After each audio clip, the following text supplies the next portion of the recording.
இப்போ பாருங்கள் பாருங்கள் கீழே பாருங்கள், நான் உங்களுக்கு பேனலுக்கு சொன்னேன் இல்லையா, சிறிய இடமா இருந்தாலும் நாட்டியத்தோட ஒரு மாதிரி எப்படி ஒரு நாட்டியத்தில் ஒரு இருக்குன்றதை காட்டியிருக்காங்க. இங்கே பாருங்கள், முழுக்க வந்து ஜன்னல்கள்.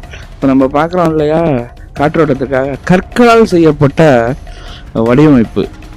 இதை விட என்ன நமக்கு வந்து மாதிரிகள் வேணும்? பாருங்கள், நீங்கள் எவ்வளோ அழகாக இருக்குன்னு பாருங்கள். போரில் பாருங்கள், கேடயங்கள் கத்தியோட, அது வாழோட பயிற்சி செய்கிறது, கேடயத்தோட பயிற்சி செய்கிறது. பாருங்கள், எல்லா சிறிய சிறிய செய்திகள் கூட மிக அழகாக பதிவு செய்யப்பட்டிருக்கு. எவ்வளோ 1000 வருடங்களுக்கு அப்புறம் பாருங்கள், அப்படியே இருக்குது. பாருங்கள், ஒரு வித்தையில் வந்து இருவர் இணைஞ்சு அப்படி சுற்றுறது மாதிரி. நான் சொல்கிறத விட நீங்கள் வந்து நிறைய செய்திகளை நேரில் பாருங்கள். இந்த வில்லு இப்போ நீங்கள் எல்லாமே பார்க்கலாம், அந்த காலங்களில் நடந்த நிகழ்வு.